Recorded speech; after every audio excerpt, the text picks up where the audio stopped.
कहानी की शुरुआत कविता नाम की एक महिला से होती है जो खिड़की के पास खड़े होकर कुछ सोच रही होती है। तभी उसकी एक सहेली उसे बुलाती है और दृश्य एक छोटी सी पार्टी में बदल जाता है जहां कविता अपने पति के साथ गई हुई थी। कविता को उसके पति कहीं नजर नहीं आते, जिस वजह से वो उन्हें ढूंढने के लिए दूसरे कमरे में जाती है। वहां वो देखती है उसका पति बाथरूम के पास किसी लड़की के साथ एंजॉय कर रहा है। कविता का फेस एक्सप्रेशन देख के समझ आ रहा था कि उसे इस चीज की आदत हो चुकी है, जिस वजह से वो बिना कुछ बोले वहां से बाहर आ जाती है। इसी बीच बाकी लड़कियां आपस में गपशप करने लगती हैं। एक सहेली कहती है क्या सुंदर होना ही लड़की की सबसे बड़ी खूबसूरती है। तभी दूसरी लड़की कहती है इस बात का जवाब कविता के हस्बैंड देंगे, लेकिन कविता का हस्बैंड तो शालिनी नाम की एक दूसरी लड़की को घूर रहा होता है। तभी कविता सभी लोगों को एक पुरानी कहानी सुनाना शुरू करती है। बीते समय में कविता का नाम स्मिता था। वह फुर्सत नगर में अपने पति के साथ अपने नाना जी के पुराने घर में रहती थी। स्मिता के पति का नाम पंकज था। स्मिता बचपन में ही अपने पिता को खो चुकी थी। स्मिता अपने पति पंकज से बहुत प्यार करती थी। उसके लिए उसका पति, उसका घर और उसके पेड़ पौधे ही उसकी पूरी दुनिया थी। वह अक्सर अपने मालिक काका के साथ बगीचे में पेड़ लगाती रहती थी। उसे पेड़ लगाना बहुत ही पसंद था, लेकिन पंकज को स्मिता से कोई लगाव नहीं था। उसे सिर्फ पैसों से मतलब था और उसने स्मिता से शादी भी सिर्फ पैसों के लिए ही की थी। कहीं ना कहीं स्मिता को भी ये बात पता थी।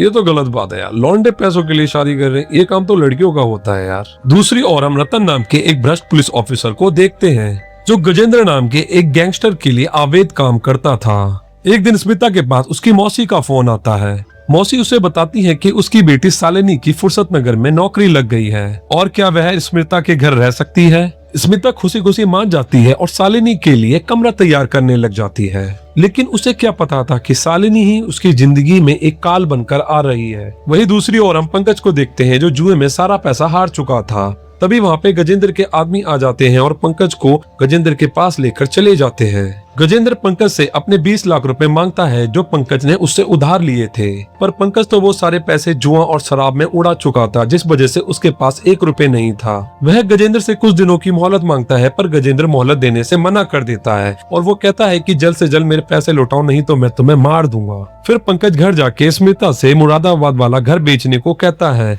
पर स्मिता मना कर देती है। कहती है कि वो मेरे पापा की एक आखिरी निशानी है, मैं उसे नहीं बेचूंगी, जिस वजह से पंकज को उसके ऊपर गुस्सा आता है और वो उसे उल्टा सीधा सुनाने लगता है। फिर शाम को पंकज और स्मिता शालिनी को लेने के लिए रेलवे स्टेशन जाते हैं। शालिनी बेहद खूबसूरत होती है, जिसे देखकर पंकज की हवस जाग जाती है। अब शालिनी पंकज और स्मिता के साथ उनके घर में रहती है। डाइनिंग टेबल पे पंकज शालिनी के साथ फ्लर्ट करने लगता है और शालिनी भी ये सब एंजॉय करती है, जिससे समझ आ रहा था कि शालिनी भी पंकज को पसंद करती है। धीरे धीरे शालिनी और पंकज एक दूसरे के करीब आने लगते हैं और ये दोनों होटल में भी मिलना शुरू कर देते हैं। फिर एक दिन शालिनी रिक्शा का वेट कर रही होती है, तभी रतन वहाँ आ जाता है और रतन शालिनी को घर छोड़ देता है और शालिनी से उसका नंबर मांगता है। शालिनी भी हंसते हुए उसे अपना नंबर दे देती है। अब शालिनी पंकज और रतन दोनों के साथ मजे करती है, यानी दोनों आदमियों को एक साथ संभाल रही होती है। लड़कियों की तो यही आदत होती है, वो दो क्या वो तो 10-10 को भी एक साथ संभाल लें। वहीं एक दिन जब स्मिता मार्केट से घर आती है तो उसे शालिनी के रूम से आवाजें आ रही होती हैं। वो शालिनी के रूम की तरफ जाती है तो वहाँ का दृश्य देखकर उसके होश उड़ जाते हैं।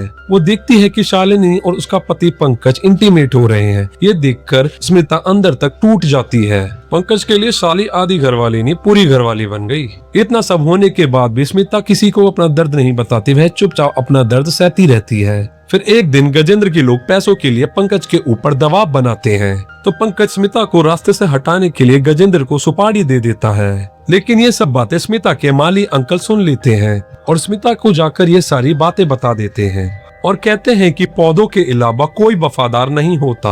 ये सब जानकर स्मिता अंदर तक टूट जाती है कि उसी का पति उसे मारना चाहता है। इसके बाद स्मिता खुद बाजी पलटने का फैसला करती है और एक खतरनाक प्लान बनाती है। वह पंकज और शालिनी के फोन से एक दूसरे का नंबर ब्लॉक करती है। वह शालिनी की टिफिन में कुछ ऐसा मिला देती है जिससे उसके पेट दर्द के कारण उसे जल्दी घर लौटना पड़े। स्मिता को पता था कि आज उसे गजेंद्र के लोग मारने आ रहे हैं। वह योजना बनाती है कि गजेंद्र के लोग जब आए तो वह शालिनी को स्मिता समझकर मार दे।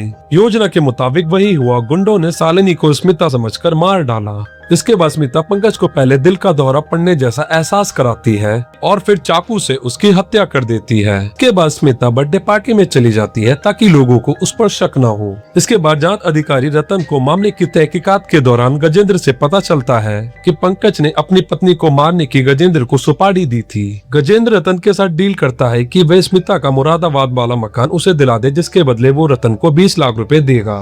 पर रतन को स्मिता के ऊपर शक हो चुका था, जिस वजह से वह तहकीकात करता है और तहकीकात के दौरान सारी सच्चाई उसके सामने आ जाती है। सारी सच्चाई जानने के बाद रतन सीधा स्मिता के घर जाता है और सौदा करता है कि अगर वह अपना मुरादाबाद वाला मकान उसके नाम कर दे तो वह तहकीकात आगे नहीं बढ़ाएगा। स्मिता तुरंत मान जाती है और अगले दिन सारे पेपर रतन के नाम कर देती है। जब रतन कागज लेने स्मिता के घर आता है तो स्मिता उसे चाय देती है, लेकिन रतन उसकी चाय नहीं पीता। उसे लगता है कि चाय में जहर होगा और जब रतन कागज देखता है तो वह थूक लगाकर कागज पलटता है, लेकिन कागज में जहरीले पौधों का पाउडर मिला होता है, जिस वजह से जहर रतन के शरीर के अंदर चला जाता है और रतन का शरीर धीरे धीरे पैरालाइज हो जाता है। फिर स्मिता माली अंकल की मदद से रतन के शरीर को ठिकाने लगा देती है।